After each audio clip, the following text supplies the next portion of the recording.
Hey everyone, I just wanted to film my wrap up for the Winter Biannual Bibliothon 2019.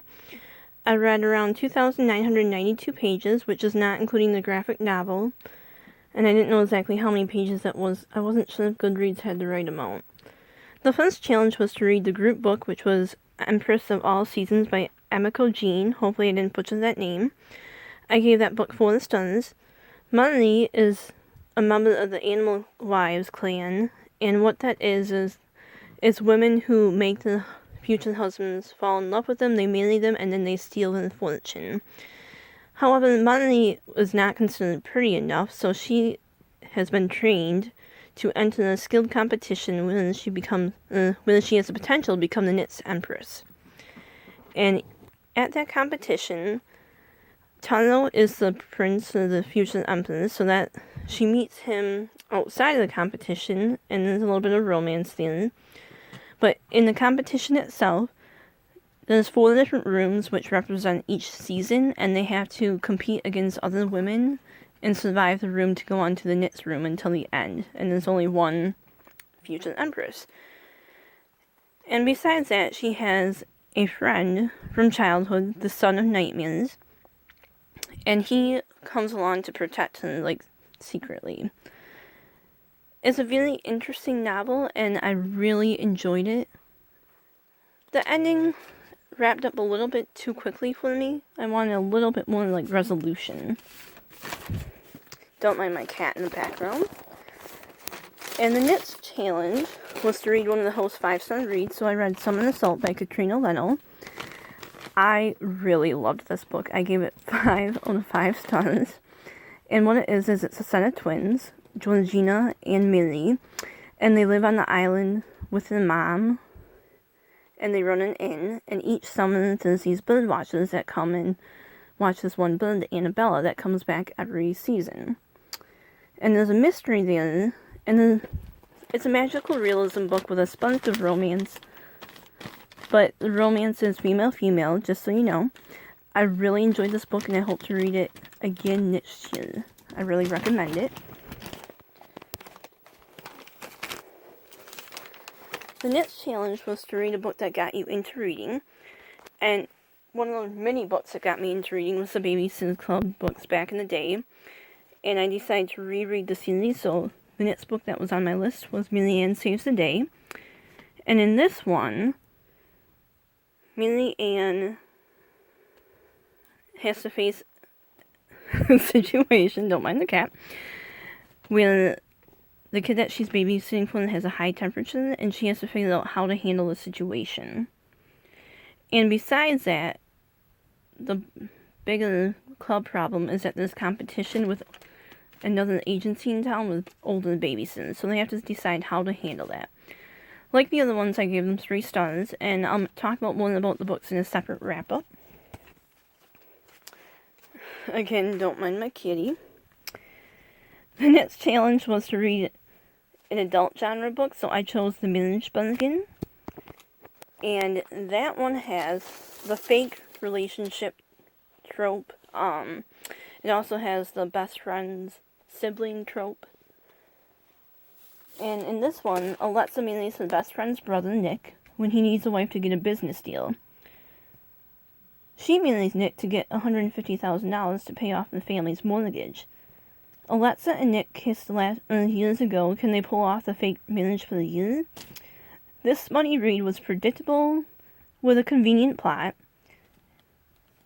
I still enjoyed it though. 3 stars, and I will try the Knits book in the series, which is called Marriage to a Billionaire. And the series is called Marriage to a Billionaire.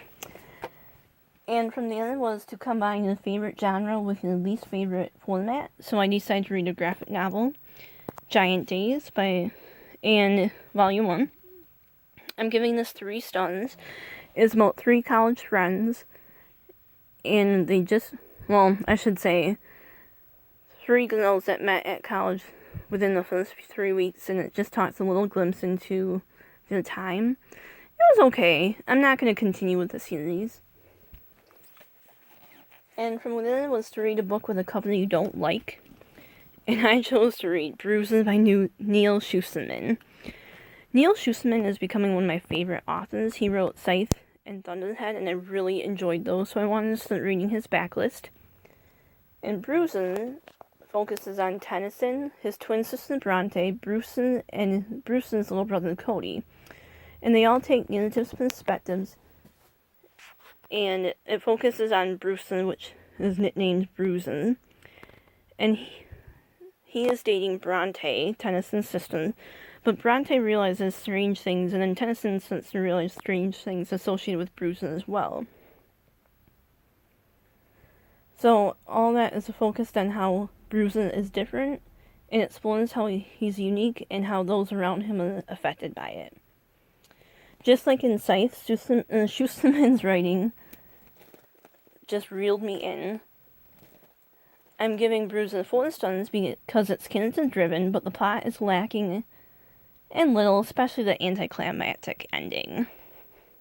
And then the last challenge was to read an author you haven't read before, so I read What I Lost by Alexandra Ballard. And this is an eating disorder book, and I really liked the journey it took. It took the journey of Elizabeth from having the disease to getting treatment in a center, and then life afterwards and what that all involved. And it felt like it really real. The plot felt real, the characters all felt real. I'm giving this one 4 stars too. The only thing is, I was just a little disappointed in the ending, and just huge trigger warnings for the eating disorders, and it's a difficult read. So just be prepared for that. And then, after that, I read and finished Crossed from Ali Condi, which is the second book in the Reach series, the Match series, my bad. And I read the last 300 pages of this, and I'm giving it 4 stars. I can't wait to finish out the series with the last book. I also read Mockingjay, and I finished that one. I gave it a 5. This was a reread for me. I'm so glad I finally got to reread the series. I love the movies. I actually think the Mockingjay movies are better than the book. I still like the book, though. I like how Finnick and Katniss, like, the friendship is more dominant in the book. So I really enjoyed that one. And I also squeezed in the Babysitters Club number 5, Dawn and the Possible 3. I'm giving this 3 stars as well. And Dawn is the newest member of the Babysitters Club, and she has to babysit for 3 kids who prove to be a little bit difficult. And then how the babysitters all handle that difficult situation. And then I finished off King's Cage, so I read another 371 pages of this one. This is the 3rd in the Red Queen series. And this one kind of changed the other perspectives. It switched off and on, which kind of threw me off sometimes, so I'm giving it 3 out of 5 stars. I can't wait to read the last book in the series. Well, the last book that's out, I should say. And finally, I just read 86 pages of Peter, which is the 2nd Covenant novel. So, between all that, I read about 3,000 pages. I'm really impressed with my reading. How did you guys do? What's your favorite read? I think my favorite read was Summer of Salt, and I highly recommend it. And I will post separate write-ups and separate reviews for the Babysitters Club. Alright, until next time, thanks for watching and have a good day.